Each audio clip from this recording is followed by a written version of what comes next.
Hi friends, அனைவருக்கும் வணக்கம். இந்த வீடியோவில் நம்ம என்ன பார்க்க போகிறோம் அப்படின்னா, ஜனவரி மாதத்தில் 11 மற்றும் 12ஆம் தேதிகளுக்கு உண்டான கரண்ட் அஃபேர்ஸ் தான். வாங்க வீடியோக்குள்ளே போகலாம்.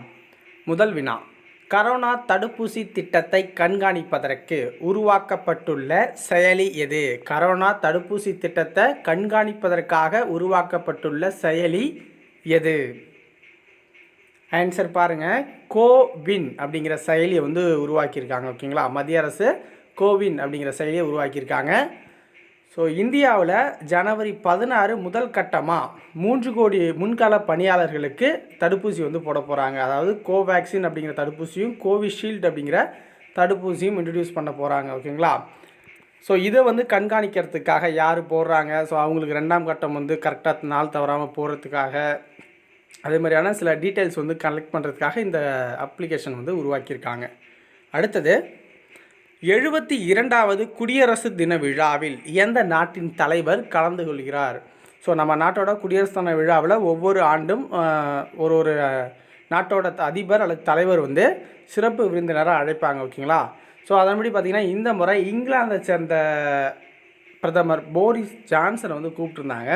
ஸோ ஆனால் கரோனா 2ஆம் கட்ட கரோனா அங்கே ரொம்ப, அதாவது உருமாறிய கொரோனா அங்கே ஃபேமஸாக போயிட்டுருக்குல்ல இப்போ, அதனால் அவரால் வர முடியலை. ஓகேங்களா, ஏன்னா அந்த நாட்டை ஊரடங்கு போட்டு நீ எங்கடா போகிறேன்னு அந்த நாட்டு மக்கள் கேட்பாங்களா, அதனால் அவரால் வர முடியலை அப்படின்னு சொல்லிட்டா. அப்படி ஸோ நம்ம ஆளுங்க என்ன பண்ணாங்க அப்படின்னா, சுரினாம் அதிபர் இருக்காருங்க, சுரினாம் அப்படிங்கிற நாட்டோட அதிபரை கூப்பிட்ருக்காங்க. நீங்கள் வாங்க எங்கள் நாட்டுக்கு அப்படின்னு சொல்லி கூப்பிட்ருக்காங்க. அவரும் வரன்னு ஒத்துக்கிட்டார் போல இருக்குது. ஸோ அவர் ஒரு இந்திய வம்சாவளி. ஓகேங்களா, அவர் ஒரு இந்திய வம்சாவளியைச் சேர்ந்த அதிபர் சந்திரிகா பெர்சாத் சந்தோகி அப்படிங்கிறவர். சந்திரிகா பெர்சாத் சந்தோகி அப்படிங்கிற சுரினாம் அதிபர் 72வது குடியரசு தின விழாவில் கலந்துக்கிறாரு. ஓகேங்களா, அடுத்தது, பிரவாசி பாரதிய சம்மான் விருது இந்த ஆண்டு எத்தனை பேருக்கு வழங்கப்பட்டது? பிரவாசி பாரதிய சம்மான் விருது இந்த ஆண்டு எத்தனை பேருக்கு வழங்கினாங்க?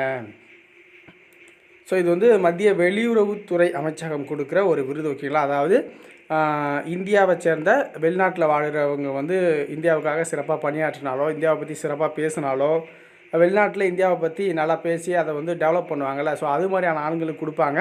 வெளிநாட்டில் இந்தியாவில் குடியேறி வேலை பார்ப்பாங்கள்ல, ஒரு இந்தியாவோட நன்மதிப்பை கூட்டுற அளவுக்கு வேலை செஞ்சால் இந்திய வெளியுறவுத்துறை அமைச்சகம் இந்த விருதை வழங்குவாங்க. ஸோ இந்த முறை 5 பேருக்கு வழங்கியிருக்காங்க, 5 நபர்களுக்கு வழங்கியிருக்காங்க. ஸோ அது என்ன, யார் யார் அப்படின்னா, முகேஷ் அகி அப்படிங்கிறவருக்கு. ஸோ முகேஷ் அகி அப்படிங்கிறவர் அமெரிக்க இந்திய கூட்டாளர் மன்றத்தின் தலைவராக இருக்கார். ஓகேங்களா, அமெரிக்க இந்திய கூட்டாளர் மன்றத்தின் தலைவராக இருக்கார்.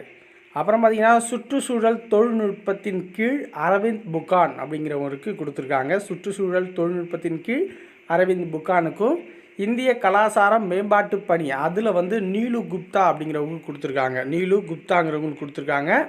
மருத்துவத்தில் சிறந்த பங்களிப்புக்காக சுதாகர் சோனலகட்டா அப்படிங்கிறவருக்கும் இந்திய சங்கங்களின் கூட்டமைப்பு சமூக சேவை, ஓகேங்களா, இந்திய சங்கங்களின் கூட்டமைப்புக்கு சமூக சேவைக்காக கொடுத்துருக்காங்க.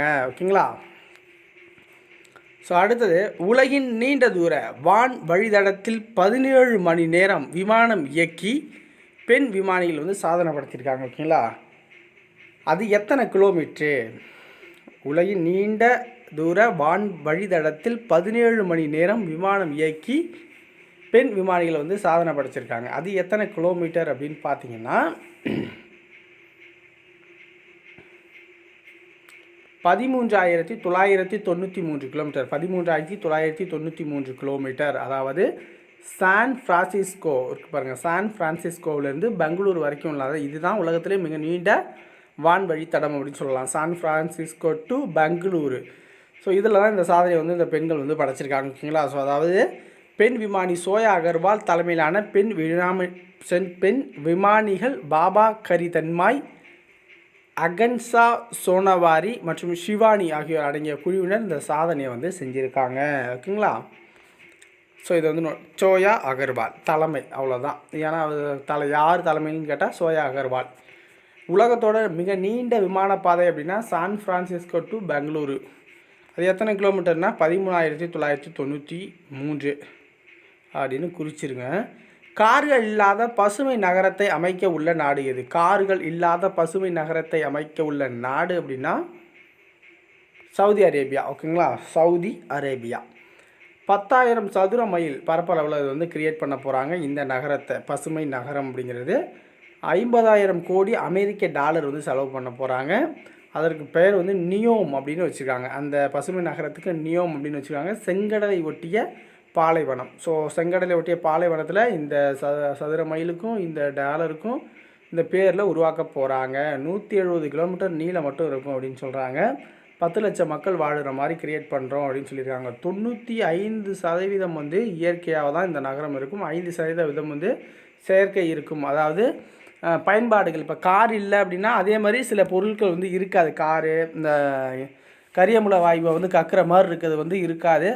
ஓரளவுக்கு டீசெண்டானதை கொண்டு வருவாங்க. செயின் அது மாதிரி கொண்டு வந்துடுவாங்க. ஓகேங்களா. ஸோ 5% வந்து அந்த இது மாதிரி இருக்கும். 95% இயற்கை இருக்கும். பள்ளிகள்லேருந்து எல்லாமே இயங்கும். பட் அதெல்லாம் பசுமை நகரமாக இருக்கும் அப்படிங்கிறத சொல்லியிருக்காங்க. அடுத்தது, இந்தியன் புக் ஆஃப் ரெக்கார்ட்ஸ் எந்த நாவலாசிரியருக்கு சாதனை விருது வந்து வழங்கியிருக்காங்க. இந்தியன் புக் ஆஃப் ரெக்கார்ட்ஸ் இருக்குல்ல, ஸோ இந்தியாவில் யார் சாதனை பண்ணாலும் கின்னஸ் மாதிரி இந்தியா லெவலில் இவங்க வந்து புக் பண்ணிப்பாங்க. அவங்க ஒரு நாவலாசிரியருக்கு சாதனை விருது வழங்கியிருக்காங்க.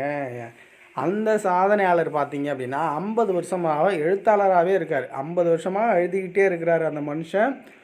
அவருக்கு வந்து கிட்டத்தட்ட அவர்லாம் ஆயிரக்கணக்கான, அதாவது 16 லட்சம் கூட சொல்லலாம், அவ்வளோ அந்த அளவுக்கு எழுதியிருக்கிறாரு. அவர் சிறுகதை, நாவல், கட்டுரையிலேருந்து எல்லாத்துலேயும் ஃபேமஸ் அந்த ஆள். அவர் வந்து பார்த்திங்கன்னா க்ரைம் ஸ்டோரியில் மன்னன் அப்படின்னு கூட சொல்லுவாங்க. அவர் யார் அப்படின்னா ராஜேஷ் குமார் அவர்கள் இவருக்கு தான் கொடுத்துருக்காங்க. ஸோ இப்போ இந்த வீடியோ இதோட முடிஞ்சிடுச்சு. ஓகேங்களா. ஸோ இந்த வீடியோ உங்களுக்கு பிடிச்சிருந்துச்சுன்னா லைக் பண்ணுங்கள், ஷேர் பண்ணுங்கள், மறக்காமல் நம்ம சேனலை சப்ஸ்கிரைப் பண்ணி சப்போர்ட் பண்ணுங்கள். நன்றி, வணக்கம்.